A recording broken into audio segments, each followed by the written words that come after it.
Hey guys, Mr. B XRP here and welcome back. Before we get started, let's do a quick market update. It looks like in the last 24 hours, Bitcoin's up almost 6% and it's fallen right now. It's right at about 7,131. Ethereum is up about 2% and it's at $127.26. And XRP is up about 1.62% and it is standing at 0.188 cents. So that's the market update, nothing too exciting. Market cap's about 189 billion.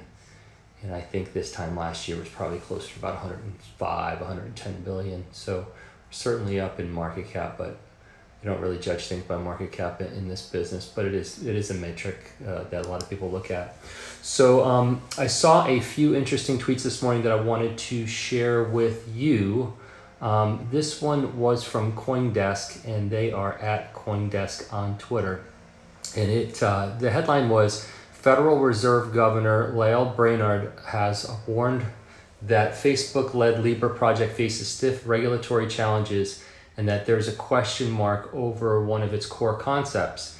In a prepared speech for an event in Germany on Wednesday, Lael Brainard said more clarity is needed about the basket of currencies underlying the stablecoin and its model is still unproven. And I'm going to go into, it's a very short one paragraph, I'm going to read it for you. The risks could be exacerbated by the lack of clarity about the management of reserves and the rights and responsibilities of various market participants in the network, she said. The Libra Association has previously said that the token would be backed by collateral consisting of US dollar, euro, yen, British pound, and Singapore dollar, with USD taking up the biggest portion. The association is comprised of firms and other entities that put up the assets backing the coin. The sheer size of Facebook's reach has the US and other global regulators worried about the impact of the project should it take off in a big way. What would set Facebook's Libra apart if it were to proceed is a combination of active user network representing more than a third of the global population with this issuance of a private digital currency tied to a basket of sovereign currencies, Brainard said. If requisite safeguards are not in place, global stablecoins pose a risk to customers, she said. It's not even clear how much price risk customers will face since they do not appear to have rights to the stablecoin's underlying asset. She contrasted the nascent stablecoin scenario with the strong safeguards developed over decades that consumers now expect on their bank accounts and related payments. Given the stakes, any global payments network should be expected to meet a high threshold of legal and regulatory safeguards before launching operations. In October, Brainard made similar comments on Libra, saying the project could impact central banks' balance sheets if it achieves scale. So that's the whole article. Very interesting. Obviously, Facebook and Libra are not getting a lot of support from our government. It's creating a new digital currency that's intending to replace the fiat currency of a country is probably not a good idea, and that's why so many people are into what XRP is doing, acting as a bridge currency instead, which doesn't threaten governments, it doesn't threaten financial institutions. In fact, all it does is help them move their own money. So, but I thought that was an interesting story. So also on Twitter, Julia Chatterley, who's at JChatterleyCNN, Julie's becoming quickly the most favorite crypto correspondent out there in the press, working for CNN. It seems like the XRP community is really taken to her. And in response to some people talking to her about her recent interview with Alex Holmes, she said, "Haha, I didn't take it as criticism. I'm grateful for all the feedback. I'm still learning like mad and love that people are so responsive about this sector in general. Thanks to everyone who's watching." So she's really into crypto. Let's keep an eye on her. I think so far she's doing good things, and she actually comes out to Twitter and looks for knowledge and looks to see what people are talking about. Also from CoinDesk today, I noticed there was a story. It said Internet startup Blockchain of Things, BCOT, agreed to pay $250,000 to settle with the U.S. Securities and Exchange Commission for launching an initial coin offering without registering with the regulator. It said the federal securities regulator has long held that ICOs are a form of security, thus must be registered. In an order dated Thursday, BCOT agreed to refund investors who notified the firm that they want their money back. It must make efforts to inform token buyers individually on its website of the potential claim. According to the SEC, the firm raised nearly $13 million in the ICO in December of 2017. Even after the regulator warned the firm its token sales could be considered a securities offering, citing its investigation of another company, DAO, in 2017. I'm not going to read the whole story, but you guys can go to it if you'd like. It's on Twitter at CoinDesk, but I think you guys get the gist of it. And I have people asking me all the time, do I think that XRP is ever going to deem the security? And it's my opinion, and it's my opinion only. It's not a professional statement. It's just my personal opinion. I think if XRP were a problem, if XRP were going to be deemed a security, or if the SEC was looking at it in that sort of a way, we would already know about it. So it doesn't concern me one bit. Lastly, on Twitter this morning, I saw two other posts that I thought were good. One was from @XRP_you_amaze_me. It said, Carpe Diem, seize the day. My target PC shop was none other than huge Apple flagship store. Loaded fiat leak on rows of devices. Watch as money moves the speed of light around the world in seconds. Don't confuse the price with future value. So what he did was he went around his PC shop at Target and he put up fiat leaks to XRP, which, you know, for people who are old enough, it looks like Missile Command when we were kids in the 80s. It's an awesome site. It looks fantastic. In fact, I think Fiat Leaks even thanked the digital asset investor on Twitter this morning for showcasing them because he was talking about them yesterday. So they're getting a lot of people talking about them, which I think is great. And there's someone else on Twitter that a lot of people do follow. He's at BGIRADJI.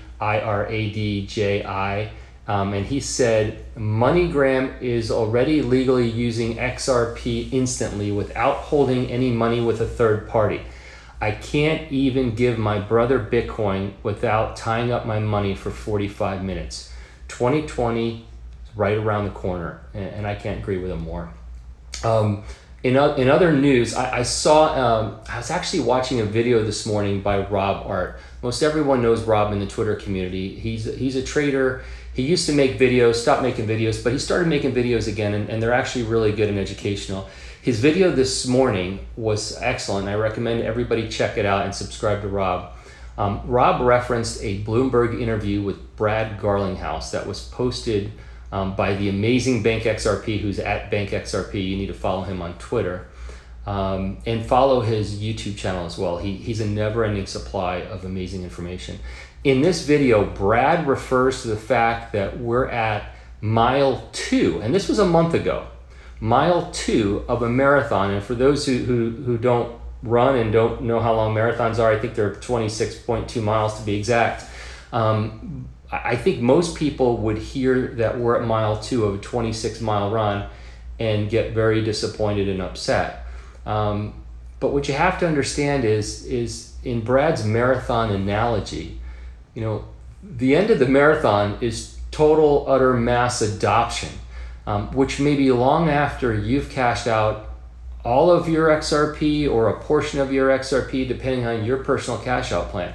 So maybe mile 6, 7, 8, 9, or 10 is enough adoption to raise the price to a level that some people are taking profits and extremely happy. So when you hear mile 2 of a marathon, I wouldn't get too negative about it. I mean, it's, it is what it is. I mean, I think it's important for everybody to hunker down for the long haul and not lose sight of the goal here, which is changing the way money moves around the entire planet.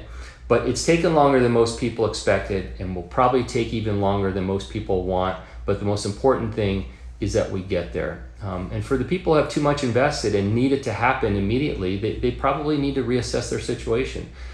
There's no telling when this is going to pop off, so we all have to be cool in the process. I do remember standing at Swell when the program was finished, and I think XRP was about 30 or 32 cents at the time, and I turned to the people sitting next to me and I said, I just don't see a situation where Ripple is putting on Swell in 2020 and the price of XRP is only 30 cents. And frankly, I still don't see that. I just don't see that happening. But there's no telling. We just don't know, and my opinion is just my opinion. So what I tell everybody is, now is the time to stay cool. Now is the time to start educating our friends and our family again on how far we've come and how far that XRP has come and Ripple and all the new associations and progress. Now is the time to start telling new people why we're so passionate about XRP and what Ripple's doing. Now is the time to educate and learn and advance our own knowledge about XRP, Ripple, and even other assets that have excellent teams and promise. I mean, we should keep our minds open to diversification and what else is out there. But most importantly, now's the time to be sure that you keep your head straight and don't lose focus on why you invested in XRP. Be sure to surround yourself with positive, like-minded people that can help you keep your head in the game and help you increase your knowledge and ability to communicate to others what XRP and Ripple are doing toward the future of moving money. Here's a great quote I saw this morning as well. It said, a positive attitude causes a chain reaction of positive thoughts, events, and outcomes. It's a catalyst and it sparks extraordinary results. Which brings me to my question of the day. Have you stopped learning about XRP and how it works? And have you stopped telling people about it? Have you stopped telling new people about it? Have you stopped, getting people into it? I mean, I'd like to know. And if you have, and a lot of us have, is it time we start doing it again? Is it time we start educating new people again and telling them all about XRP and Ripple and what they're doing? So I do hear a lot of people say that they stop telling family and friends about it, and I understand why. I get that whole thing. But I think we all maybe need a reset and should maybe start sharing it with new people again.